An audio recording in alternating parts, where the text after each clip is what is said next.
디모데전서 2장 말씀입니다. 신약 성경 337면입니다. 디모데전서 2장 1절부터 4절까지 저와 성도님들 한 절씩 번갈아 가며 읽겠습니다. 그러므로 내가 첫째로 권하노니 모든 사람을 위하여 간구와 기도와 도고와 감사를 하되 임금들과 높은 지위에 있는 모든 사람을 위하여 하라. 이는 우리가 모든 경건과 단정함으로 고요하고 평안한 생활을 하려 함이라. 이것이 우리 구주 하나님 앞에 선하고 받으실 만한 것이니 하나님은 모든 사람이 구원을 받으며 진리를 아는 데에 이르기를 원하시느니라. 아멘. 지구상의 대부분의 나라들은 정교 분리 정책을 시행하고 있습니다. 정치와 종교는 분리된다는 이 정교 분리 정책은 정치와 종교가 서로 상관하지 말고 서로 간섭하지 말라는 뜻으로 들려질 수도 있는데, 그게 아니라 국가가 어느 특정한 한 종교를 국교로 정하면 안 된다는 원칙입니다. 역사상 최초로 헌법에 정교 분리를 명문화한 나라가 미국입니다. 신앙의 자유를 위해 영국을 떠나 대서양을 건너온 청교도들이 미국이라는 나라를 세우면서 영국처럼 국교를 정하고 그 교리를 따르지 않는 사람들을 가두고 때리고 죽이는 일들이 미국에서 일어나지 않기를 원했습니다. 그래서 헌법을 만들 때에 정교 분리를 명문화시킨 것입니다. 우리나라 헌법 제20조에도 이와 같은 법이 기록되어 있습니다. 모든 국민은 종교의 자유를 가진다.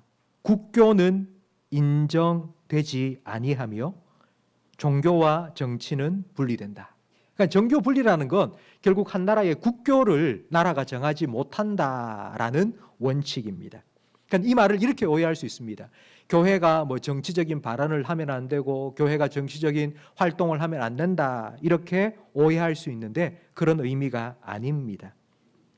그러면 아마 여러분 중에는, 그럼 목사님, 우리 성도들이 교회가 이 정치적인 발언도 하고 활동도 할 수 있다는 말입니까? 이렇게 생각을 하실 텐데요. 저는 지금까지 여러분들에게 계속해서 교회에서 정치 얘기하지 말라고 신신당부했습니다. 왜냐하면 교회 안에서 성도들끼리 정치 얘기가 나오기 시작하면 반드시 싸웁니다. 제발 좀 싸우지 말라고 정치 얘기하지 말라는 것입니다. 요즘 정치판 돌아가는 걸 보면 속 시끄럽다, 그리고 나는 이제 관심도 없다, 이렇게 말은 합니다. 그러나 속으로는 다, 이 자리에 계신 분 전부 다 내가 지지하는 정당이 있고 내가 좋아하는 정치인이 있습니다. 요즘은 또 다들 유튜브를 봅니다. 이 유튜브가 참 희한한 게요, 자기가 선택해서 볼 수 있습니다. 자기가 원하지 않는 건 그냥 싹 지나가 버리고요, 자기가 보고 싶은 것, 듣고 싶은 것만 골라서 듣습니다. 그러다 보니 그 말을 믿습니다. 믿음은 들음에서 난다고요. 유튜브가 하는 말을 믿기 시작합니다. 철석같이 믿습니다. 그래서 그런 영상을 보고 들으면서 누구는 옳고 누구는 틀렸다, 나름대로 각자 판단을 가지고 교회에 와서 정치 얘기를 하기 시작하면 자기가 지지하는 정당과 정치인의 나팔수 역할을 합니다. 그래서 형제 자매가 적과 원수가 되어 싸웁니다. 제가 교회에서 정치 얘기하지 마라 말씀드리는 이유가 바로 이것 때문입니다. 싸우지 마십시오. 만약 여러분이 정치 이야기를 해서 하나가 될 수 있다면 하십시오. 그런데 정치 이야기를 하면서 어떻게 하나가 될 수 있겠습니까? 될 수 있습니다. 하나님은 온 세상의 창조주이십니다. 창조하신 세상을 하나님께서는 다스리십니다. 하나님의 통치 영역은 교회만이 아닙니다. 우리가 살아가는 가정도, 그리고 우리의 직장도, 그리고 이 나라와 정부도 포함됩니다. 우리가 살아가는 가정에서도, 직장에서도, 그리고 나라에서도 하나님의 뜻이 이루어져야 합니다. 이를 위해서 성도들이 함께 고민하고 이야기를 나눈다면 우리는 어떤 정치 이야기를 가지고서도 하나님으로 하나가 될 수 있을 것입니다. 바로 이것이 교회가 정치에 관심을 가지고 참여해야 된다는 의미입니다. 교회는 어떤 특정한 정당을 위해서가 아니라 하나님의 정의를 위해서 정치에 참여해야 되고, 성도들은 어떤 특정한 정치인을 위해서가 아니라 하나님을 위해서 정치에 관심을 가져야 합니다. 이 대표적인 예가 작년 10월 27일 날 있었던 한국교회 연합기도회입니다. 동성결혼 합법화 반대, 성전환 수술 없이 성별 전환 반대, 동성애 조장하는 성교육 학교에서 하는 것 반대하기 위해서 우리는 함께 모였습니다. 한국교회 성도들이 교단과 교파를 초월해서 함께 모여서 하나님의 말씀에 위배되는 그 어떤 법안도 우리나라에 만들어지지 않도록 함께 목소리를 내고 기도했습니다. 여의도 광장, 서울역에 모였습니다. 우리 교회도 이를 위해서 대형 버스를 대절하고 성도님들을 함께 보냈습니다.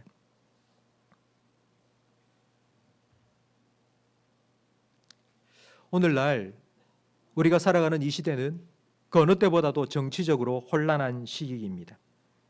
장담하건대 이 정치적인 혼란은 앞으로 가면 갈수록 점점 더 심해질 것입니다. 왜냐하면 정치인들이 이것을 이용하고 악용하기 때문입니다. 정치인들은 한 표도 더 받기 위해서 계속하여서 갈등을 유발시킵니다. 정보를 조작합니다. 그리고 분열을 조장합니다.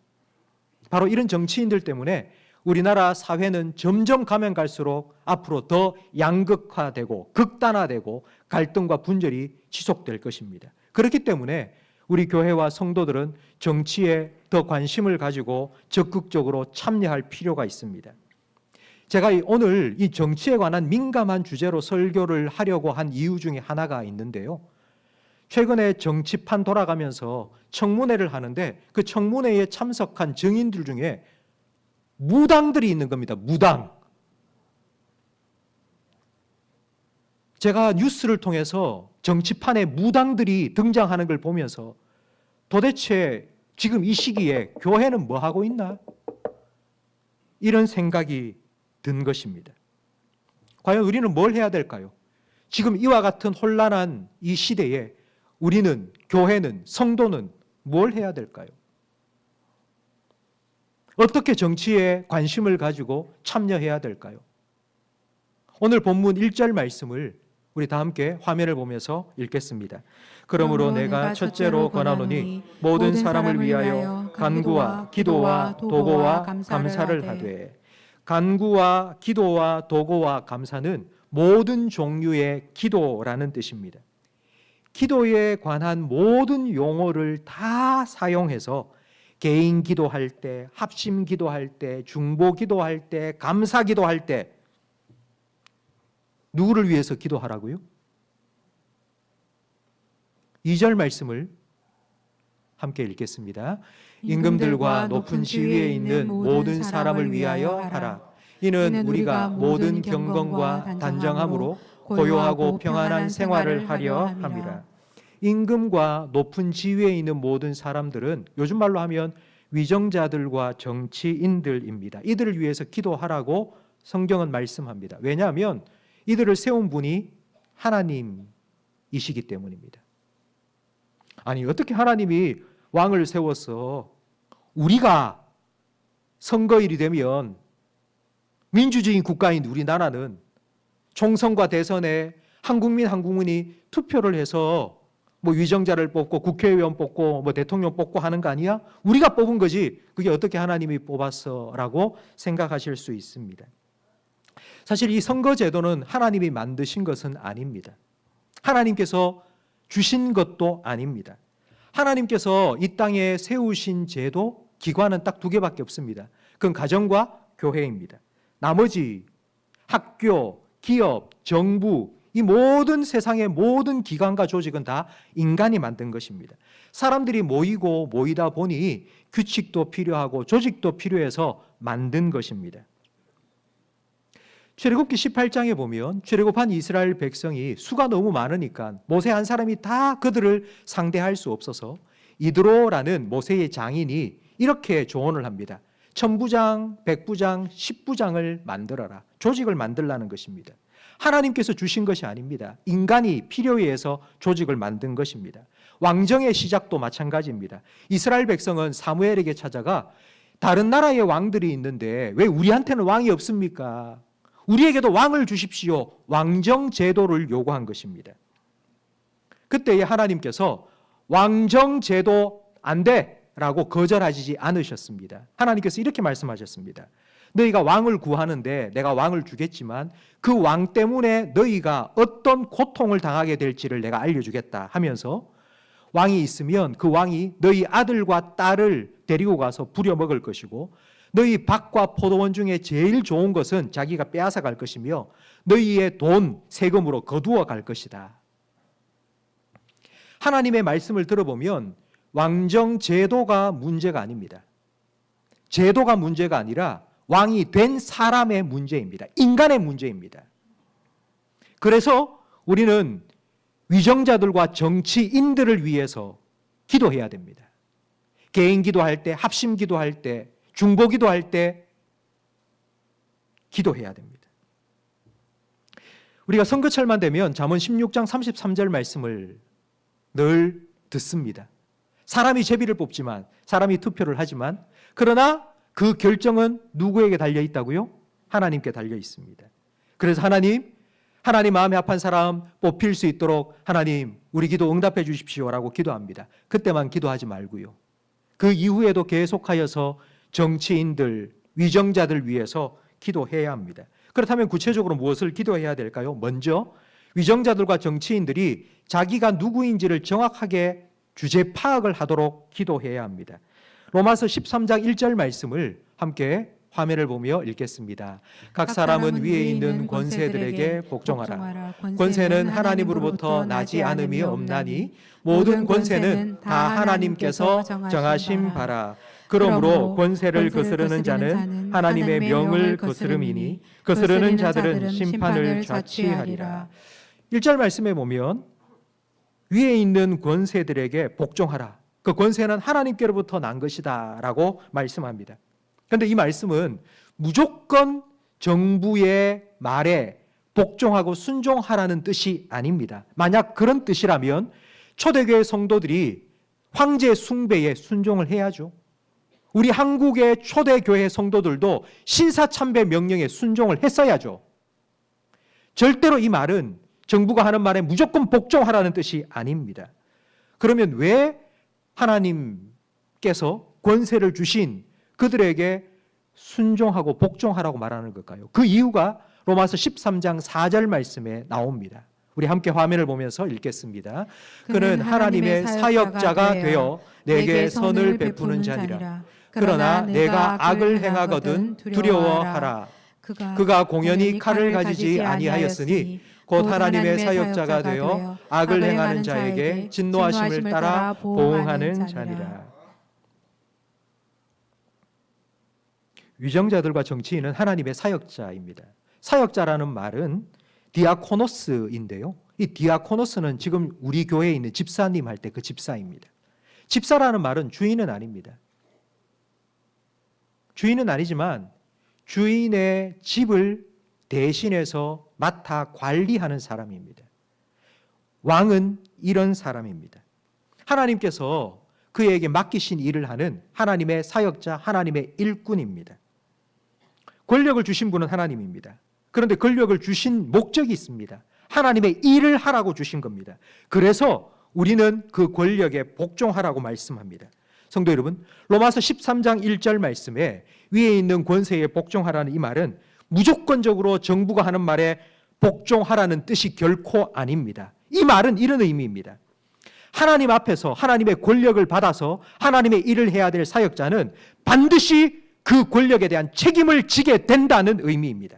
권력을 많이 주었다면 책임도 많이 져야 합니다. 왕들이나 임금, 정치인들 모두 그들도 똑같이 하나님의 심판을 받게 될 것입니다. 그들 하나님의 사역자로서, 하나님의 일꾼으로서, 하나님의 도구로서 잘 사용되도록, 하나님의 뜻을 어기지 않도록 하나님의 말씀에 거역하지 않도록, 하나님의 뜻에 반대하지 않도록 기도해 주어야 됩니다. 위정자들과 정치인들이 하나님을 두려워하는 마음을 가지도록 기도해야 됩니다. 바른 결정을 내릴 수 있도록 그들의 주변에 하나님의 사람들을 붙여달라고, 무당 이야기 듣지 말고 하나님의 사람들의 이야기를 듣고 옳은 결정을 내릴 수 있도록 기도해 주어야 합니다. 성도 여러분, 위정자와 정치인들이 교회를 다니든 다니지 않든 아무 상관이 없습니다. 하나님께서는 모든 세계를 창조하셨습니다. 하나님은 모든 사람들의 주인이십니다. 하나님께서는 지금도 모든 사람들을 하나님의 뜻대로 움직이시고 다스리십니다. 하나님은 믿지 않는 사람이라 할지라도 그를 사용하셔서 하나님의 뜻을 이루는 도구로 쓰십니다. 에스라 1장 1절 말씀을 함께 읽겠습니다. 바사왕 고레스 원년에 여호와께서 예레미야의 입을 통하여 하신 말씀을 이루게 하시려고 바사왕 고레스의 마음을 감동시키심에 그가 온 나라에 공포도 하고 조소로 내려서 바사왕 고레스는 말하노니 하늘의 하나님 여호와께서 세상 모든 나라를 내게 주셨고 내게 명령하사 유다 예루살렘에 성전을 건축하라 하셨나니. 하나님께서 예레미야에게 70년 후에 다시 포로로 잡혀갔던 백성들이 돌아와 예루살렘의 성전을 건축하고 이스라엘이 회복될 것이라고 약속하셨습니다.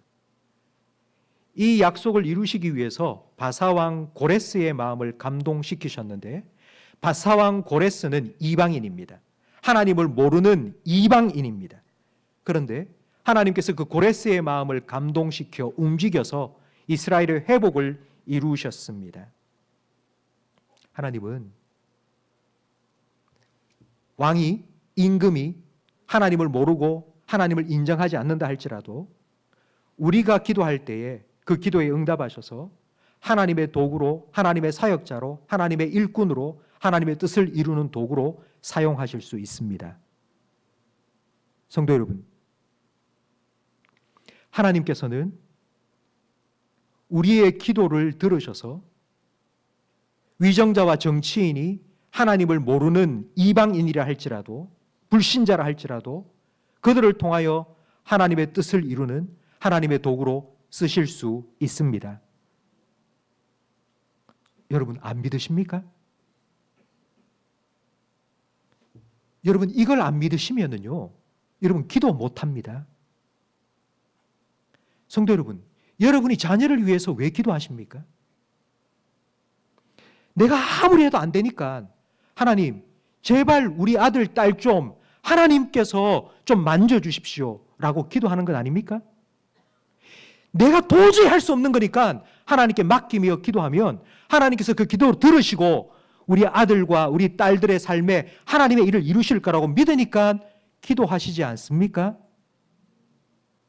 여러분, 안 믿으십니까? 이걸 믿지 못하면 우리는 기도 안 합니다. 자녀를 위해서 기도하지도 않고요.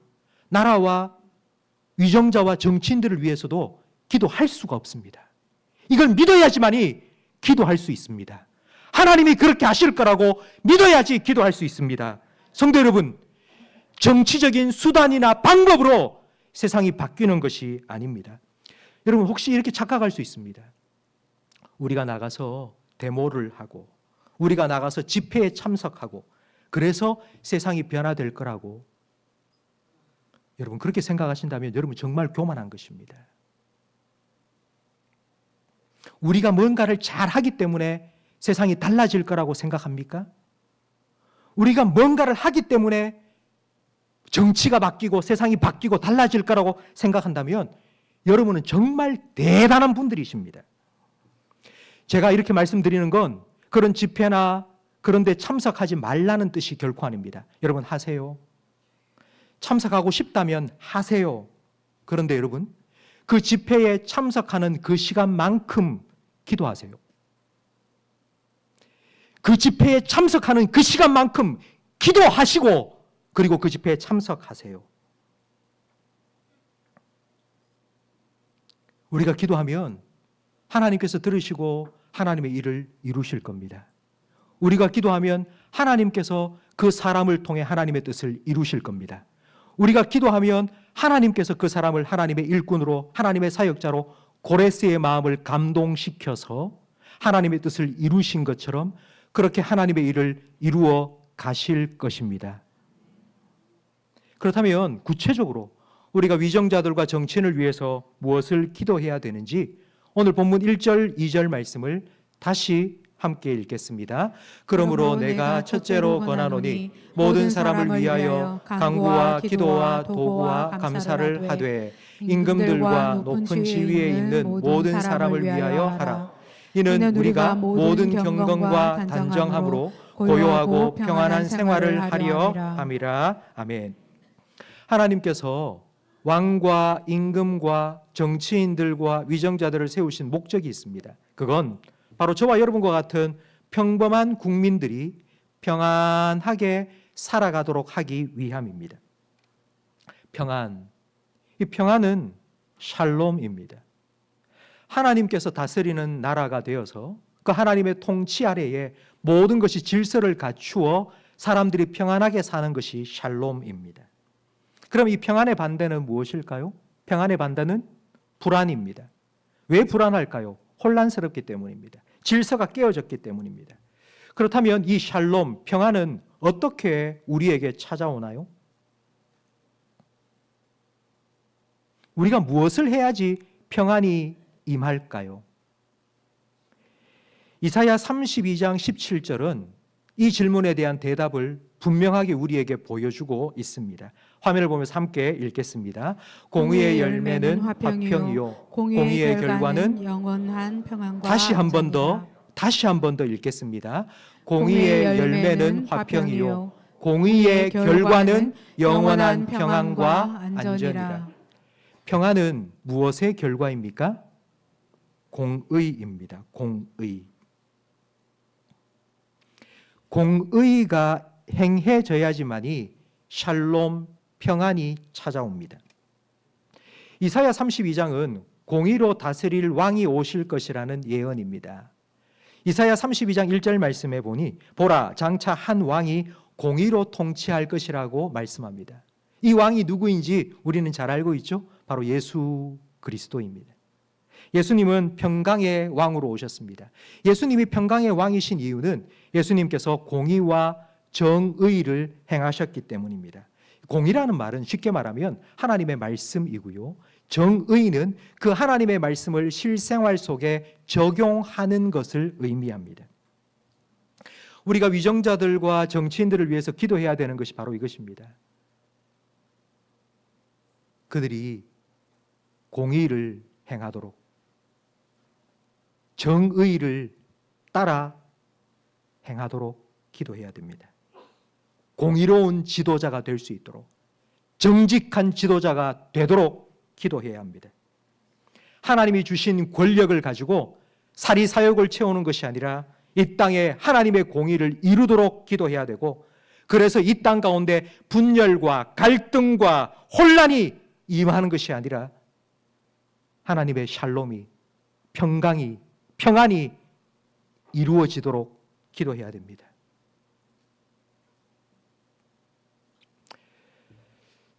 지금까지 설교를 들으면서 아마 여러분 중에는 분명히 이런 생각을 하는 분이 있을 겁니다.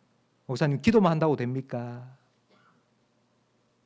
기도만 한다고 되는 게 아니고 뭔가 해야 되지 않습니까? 예, 맞습니다. 여러분, 뭔가를 하셔야 된다면 그렇게 사십시오. 공의와 정의를 따르는 지도자가 되게 해달라고 기도를 하셨다면 성도 여러분, 여러분이 먼저 여러분이 살아가는 가정과 일터에서 공의와 정의를 행하는 하나님 나라 백성으로 사십시오. 이게 데모를 하고 혁명을 일으키는 것보다도 더 위험한 일입니다. 초대교회 성도들은 예수님이 나의 주님입니다라고 고백했습니다. 예수가 나의 주님이라는 이 고백은 신앙 고백입니다. 그런데 초대교회 성도들이 예수님이 나의 주님입니다라고 고백한 이 고백을 세상 사람들은 어떻게 들었는가 하면 정치적인 발언으로 들었습니다.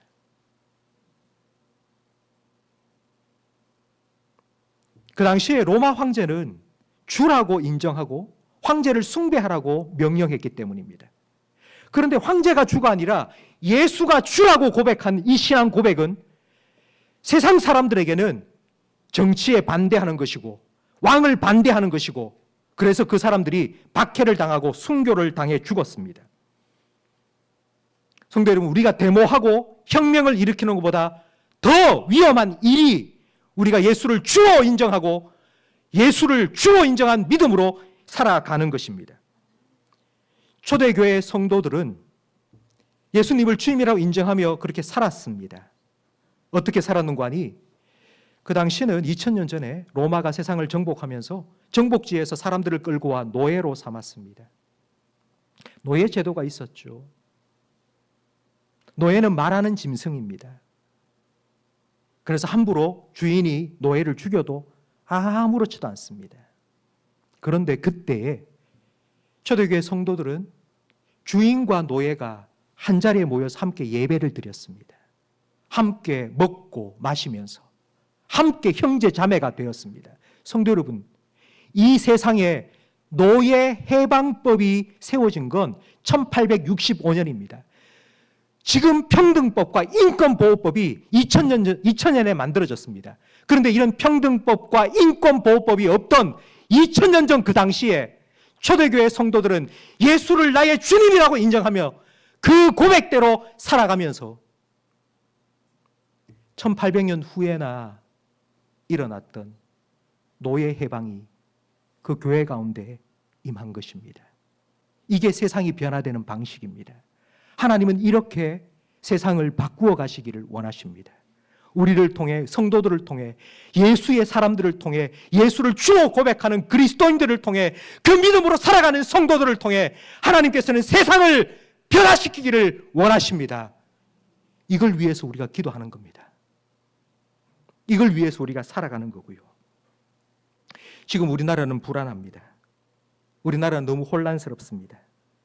그러나 여전히 하나님께서 이 나라를 지키시고 다스리십니다.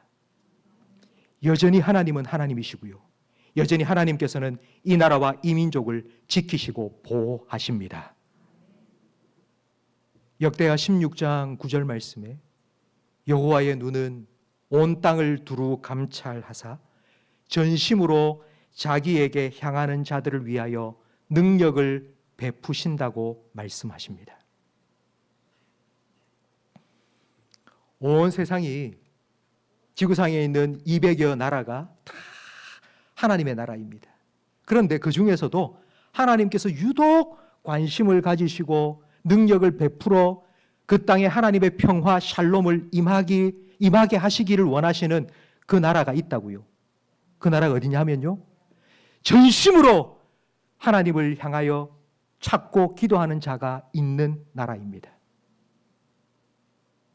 저는 우리나라가, 우리 대한민국이 저와 여러분을 통해서, 한국교회의 기도를 통해서 전심으로 자기를 찾는 자에게 능력 베푸시는 하나님의 은혜를 덧입는 나라가 되기를 간절히 바랍니다.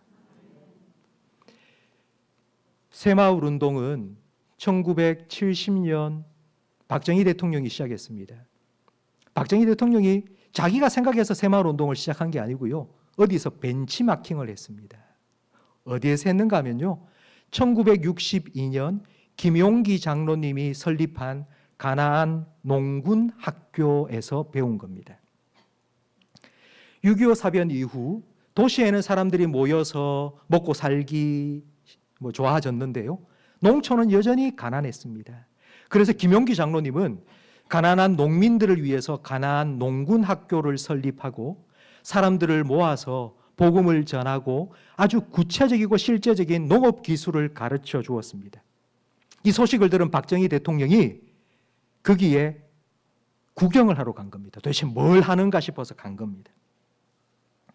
박정희 대통령이 가나안 농군학교에 와서 전부 시찰을 다 하고, 그리고 점심시간이 되어서 거기에 있는 농민들과 함께 식당에서 밥을 먹는데요.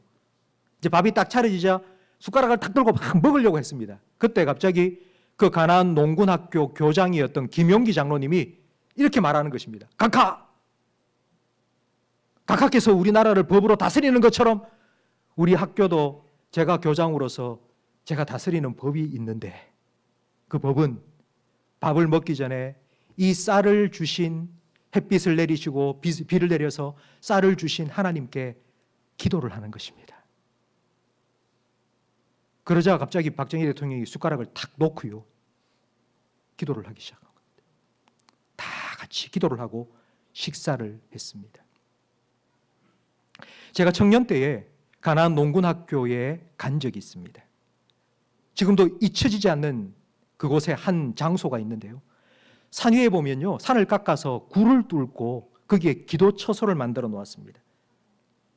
김용기 장로님은 하루에 2번, 오전 2시부터 6시, 오후 4시부터 6시까지 하루에 2번 4시간을 나라를 위해, 국민을 위해, 민족을 위해 그 기도굴에서 무릎을 꿇고 기도하고 기도했습니다.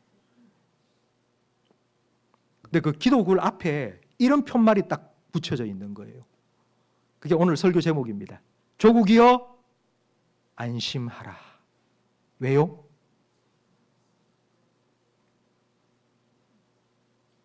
조국이여 안심하라. 왜요? 미국이 우리를 지켜주기 때문에? 우리나라 무기가 강력하기 때문에? 우리가 경제적으로 부유하기 때문에? 그게 아니고요. 우리가 기도하기 때문에.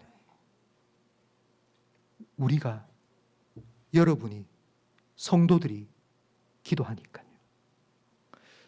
제가 뭐길래 제가 기도한다고 이 나라가 평안할 수 있단 말입니까? 여러분이 뭐라고, 여러분이 기도한다고 이 나라가 뭐 평안해지고 하나님의 샬롬이 임할 수 있단 말입니까? 우리는 아무것도 아니죠.